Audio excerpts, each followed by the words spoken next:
Nos situamos así pues en la Jerusalén del primer siglo para poder analizar todas estas cosas, porque estamos hablando de las drogas legales y que son la cuestión política y mundial hoy en día, y la grande esfera de mafiosos políticos y de familias políticas que son mafiosos, y la famosa narcoparamilitarismo y la famosa narcoguerrilla y la famosa narco no sé qué y narcoestado, para que ustedes entiendan que existen las drogas y la raza.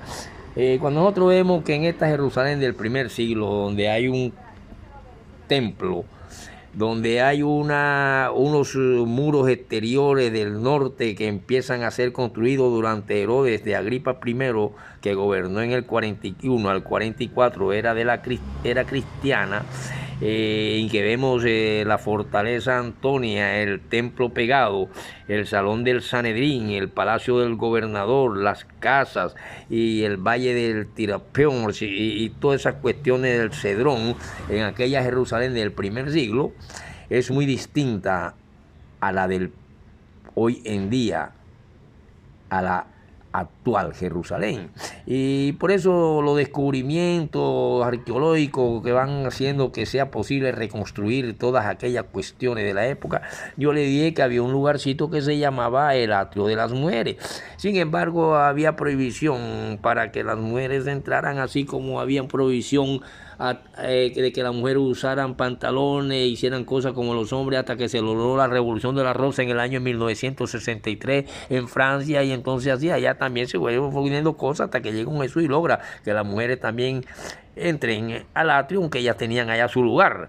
Y por eso había también el atrio de Israel, el atrio de la columnata de Salomón, la barrera de Ceret, la columnata real, el atrio de los gentiles, el santísimo, el santo, todas estas cuestiones con el mar fundido y el altar de la ofrenda quemada, y el atrio de los sacerdotes donde entraban ellos. Entonces había un templo, una cuestión social, que cada uno tenía su clasificación, y que esa Jerusalén era de aquellos tiempos, y por eso que hubo ocasión en que la celebración de la fiesta en Jerusalén, donde enseñó Jesús en el recinto del templo, donde se encontraba la multitud, como lo dice Juan 7, 14, 28 y 18, 20, después de su muerte y resurrección, sus discípulos llenaron Jerusalén con su enseñanza. Y ahí empieza esta actividad de aquella cuestión de aquella Magdalena y de a conocerse de este Judas que lo traiciona, y que es precisamente en la época de un Domiciano,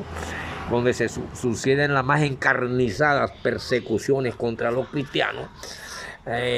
Así como las encarnizadas persecuciones contra comunistas, así también. Aquellos eran los comunistas de la época, aquellos eran los probios de la época, aquellos eran la escoria de la época, los cristianos. Pero en esa época de Domiciano hubo una persecución oficial y que alcanzó su mayor violencia durante su gobierno. Una de sus consecuencias probablemente fue el cautiverio del apóstol Juan, quien fue asesinado.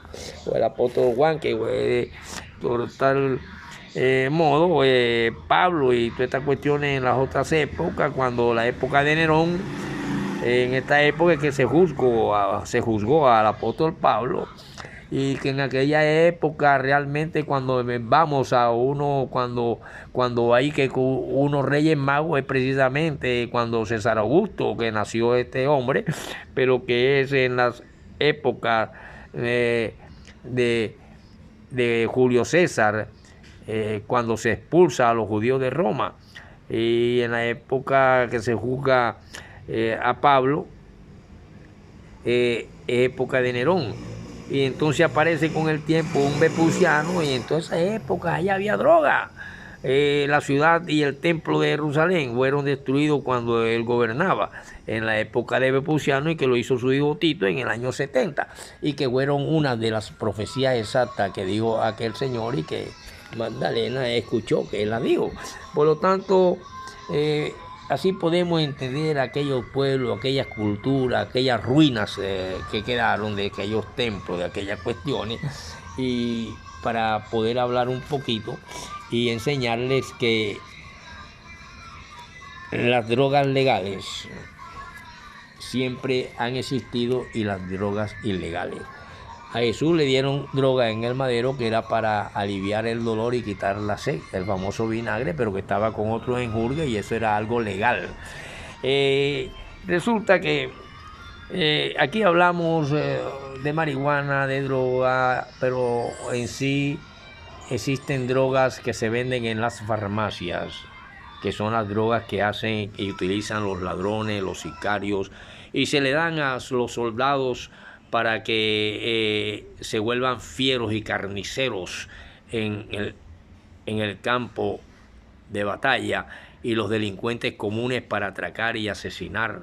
Los sicarios sencillamente porque son drogas que destruyen, van directamente al sistema nervioso central y lo destruyen, lo matan. De tal manera que si el sistema nervioso central es el que tiene una relación por medio de la espina que se ensarta con donde empieza el cerebro y empieza la columna vertebral, y esa célula llamada sistema nervioso central, cuando se duerme, cuando se imposibilita, al individuo le pueden mochar la mano que no siente, el brazo no siente, sigue caminando, lo pueden apuñalar y no siente.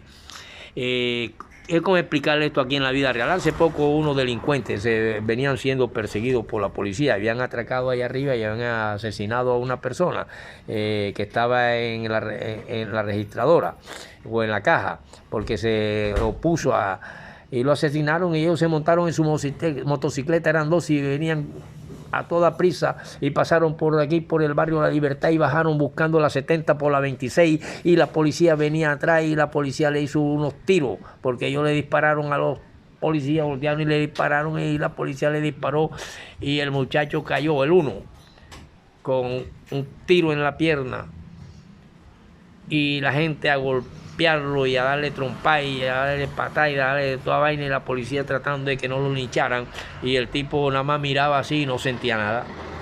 Tenía el sistema nervioso central bajo los efectos de una droga legal que recetan los psiquiatras para cuando las ázonas y las átonas de un sistema nervioso que está una persona la tiene al borde de la locura y haciendo cosas de agresividad y de cosas, se la dan para que se quede quieto y duerma. Ese individuo la utilizan y se la toma y se llama rigotril, y ahí lo unen a veces con un par de pases de perico que adormece también, y entonces por eso le es fácil y no sienten nada cuando van a apuñalear o van a atracar. Eso se lo dan a muchos soldados. En una vez dijimos que también podía inyectársele morfina y heroína, pero estas drogas son únicas y exclusivamente para calmar los dolores del cáncer. Provienen de las adormiceras del opio de la China y de Oriente, y que sin ella no hubiera posibilidad de darle a un hombre con cáncer, una persona con cáncer, algo que le quite el dolor, que se llama morfina, y que eso lo utilizan en las clases altas porque eran caras. No sé ahora si lo utilizan. Lo que están utilizando los carromuleros y los que recogen basura es la coca, que la compran allá a 1,000 pesos, 2,000 pesos, ya estaba cuecho, la bolsita, y por lo tanto también se inyecta.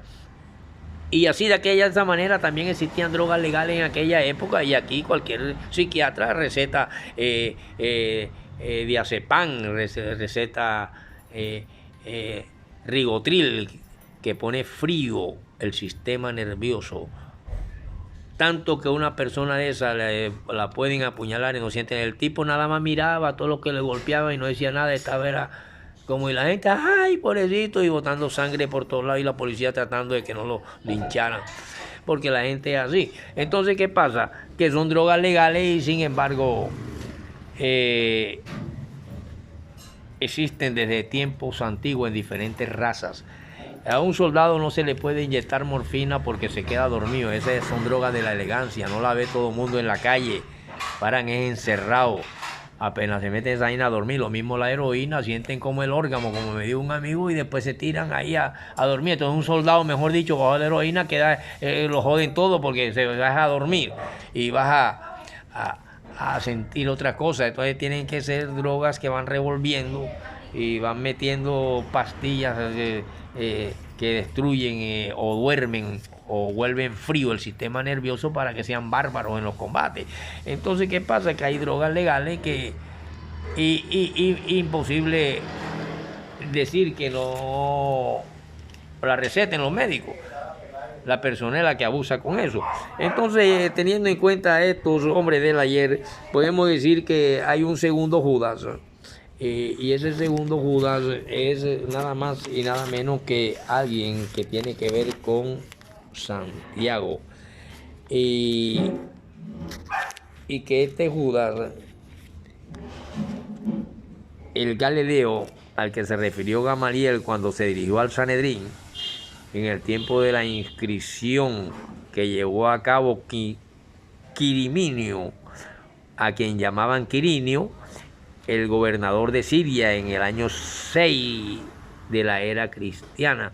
Judas encabezó una sublevación judía. Josefo, que era un historiador de antigüedades judías, lo mencionó muchas veces en sus libros de antigüedades judías, varias veces, y muchas veces le colocaron otro nombre con el fin de distinguirlo de uno de los 12 apóstoles llamado también Tadeo y Judas, hijo de Santiago, en las listas de los apóstoles registradas en Mateo 10:6 y Marcos 6:16. Pero sin embargo aparece este Judas Iscariote, que era hijo de Simón y apóstol infante que traicionó a Jesús, a quien le cayó todo el oprobio de la humanidad, pero que su nombre significa el hoyo. Y sin embargo se dice que su padre se llamaba Iscariote. Lo menciona Lucas 6:71, pero sabía muy poco de él. Por lo general se entendía que este término indicaba que era de allá de una parte llamada Querillón, que es lo que quiere relacionarse con Iscariote. Y así también Querillón de Ron, que era un pueblo de allá de la antigua Judea.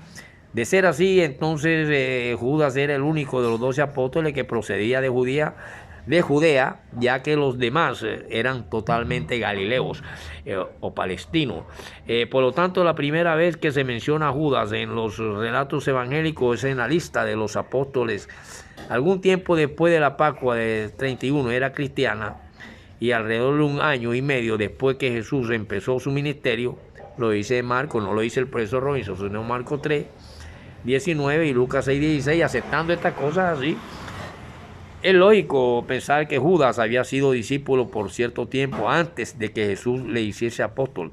Aunque muchos escritores presentan una imagen totalmente negativa de Judas, podemos saber que durante un tiempo fue un discípulo favorecido y amado por Dios y por Jesús. Ojo, por Dios, porque ya en los Antiguos Testamentos se mencionaba el nombre en la época de los Salmos a Judas.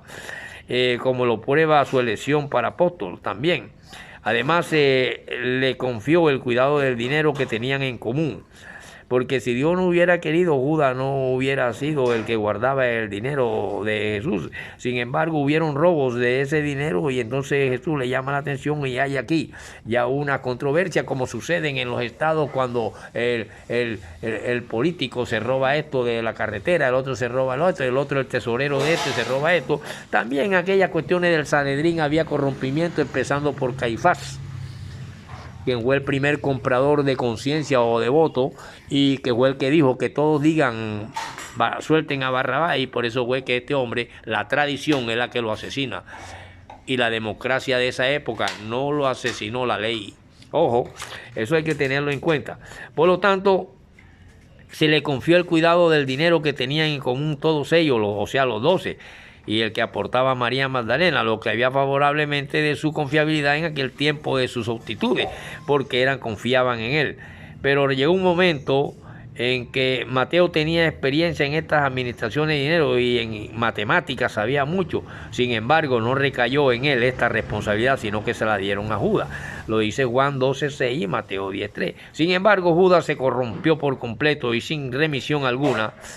Este hombre debe ser, y esta corrupción debe ser la razón por la que se le coloca de último en la lista de los apóstoles y se le llama Judas, que más tarde lo traicionó o que se volvió traidor, según lo que dice Mateo 10:4 y Lucas 6:16, y que otros afirman que era que había un complot entre Jesús y él, y porque Jesús le dice, ya sabe lo que tiene que hacer, ya lo pronto, y ya había una cuestión ahí de como para cumplirse aquellas extrañas profecías de la antigüedad, donde el mismo Dios Todopoderoso y Jesús lo cogen. Judas se corrompe entonces allá en la Pascua del año 32, era cristiana, y a Judas el resto de los apóstoles se les envió a predicar, a él y a los apóstoles, lo dice Mateo 10. Poco después de que Judas regresó y cuando aún no había transcurrido un año desde que se le apóstol, Cristo lo denunció públicamente, aunque no dijo su nombre. Algunos discípulos dejaron a Jesús escandalizados por sus enseñanzas, pero Pedro dijo que los 12 se adherirían a él. En respuesta, Jesús reconoció que él había escogido a los 12, pero dijo: uno de ustedes es calumniador. Diabolos, que significa diablo o calumniador. Todo calumniador es un diablo. El relato explica que Judas ya era un calumniador y que iba a traicionarlo, aunque era uno de los 12. Juan 6, 66, 71. Entonces nacen muchas versiones de que, muchas ponencias de que él y Jesús, que era lo que iba a suceder y que era la única manera de cumplirse las profecías del Antiguo Testamento. Y entonces se dice que Juan, en relación con ese incidente, fue cuando Jesús supo desde el principio quién era el que lo iba a traicionar, el que iba a vender. Ahora también hace una cuestión que se averigua por qué vendieron a un hombre tan así por unas cuantas monedas. Eso lo explicaremos en la próxima clase y investiguen más acerca de lo que significa Judas. Sí, me traen cualquier escrito y pasan la materia. Continuaremos en la próxima. Ya ven que las drogas legales se utilizan para asesinar, son utilizados para militares, guerrilleros, etcétera, y que ningún hombre que se fuma una marihuana sale a matar y ni siquiera su sistema nervioso se adormece, al contrario, se vuelve eufórico, charlatán, coge manía, pero jamás para asesinar ni matar. Pero las legales sí las venden en la farmacia y las recetan los médicos, los psiquiatras, que son para el sistema nervioso central matarlo y que una persona se pueda rehabilitar cuando llega demente o con el sistema central nervioso destruido, ya sea por un golpe, por una cuestión psicológica, por genética o por génesis, genealogía de locura de antepasados. Continuaremos con esta cuestión de razas y drogas.